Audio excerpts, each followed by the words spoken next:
I'm 82 years old, and I've spent more years watching life go by than I have living it fully.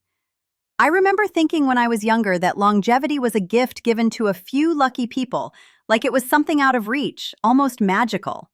Now, after so many years and so many faces gone, I've realized it's not luck at all. It's habits, choices, small decisions repeated over decades. Some of them strange, some of them quiet, almost invisible, but real. I spent my youth moving quickly. Jobs, family, friends, obligations. I thought being busy meant being alive, and in some ways it did. But there's a difference between living and existing, and I didn't understand that until I saw it in others. Neighbors, colleagues, people I met in hospitals and homes. When I was in my 20s, I remember staying up late often, drinking more than I should, eating whatever was easy, skipping breakfast because I was too rushed. I thought it didn't matter. I thought the body could take it. I thought there would be time to fix it later. And for a while, it seemed I was right. I didn't get sick. I had energy. I laughed at people who worried about their habits. But as the years stretched on, I began to notice patterns. People who smiled longer, walked slower but steadier, laughed softly but often, who treated their meals and bodies with care. They lasted. Not just in years, but in quality of life. I didn't believe it at first. I thought they were exceptions. I thought it was luck again. I didn't see it in myself until I hit 50.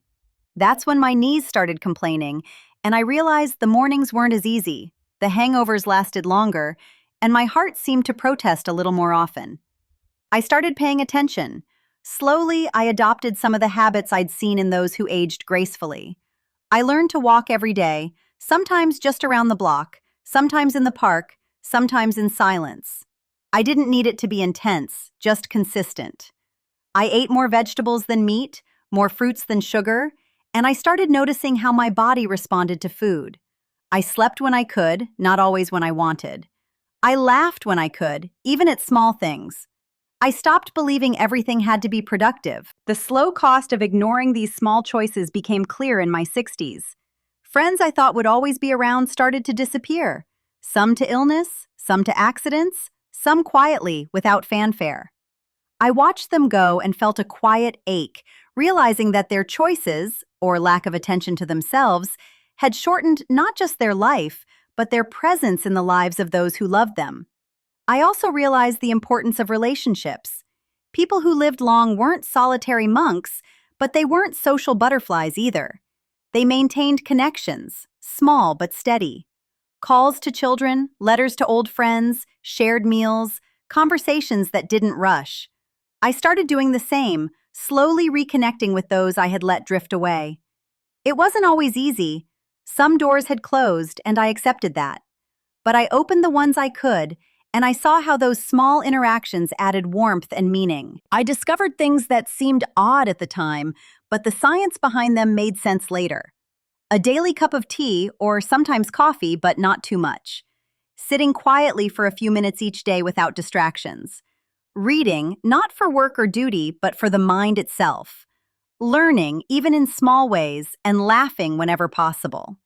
These weren't dramatic changes. They didn't feel heroic, but repeated day after day, year after year, they had effects I never could have imagined. I noticed people who practiced gratitude, quiet gratitude, not loud declarations, tended to carry less stress. Those who moved naturally with small stretches, walks, chores that engaged the body seemed to stave off the slow decline others suffered. Oddly, people who didn't overthink everything, who took life a little less seriously, and who maintained curiosity, lasted longer. Their minds stayed sharper. Their bodies, in relative terms, stayed more capable. By the time I was 70, I could see the patterns so clearly. Longevity wasn't about one miracle habit or one perfect diet. It wasn't about genes alone, although they played a role. It was cumulative.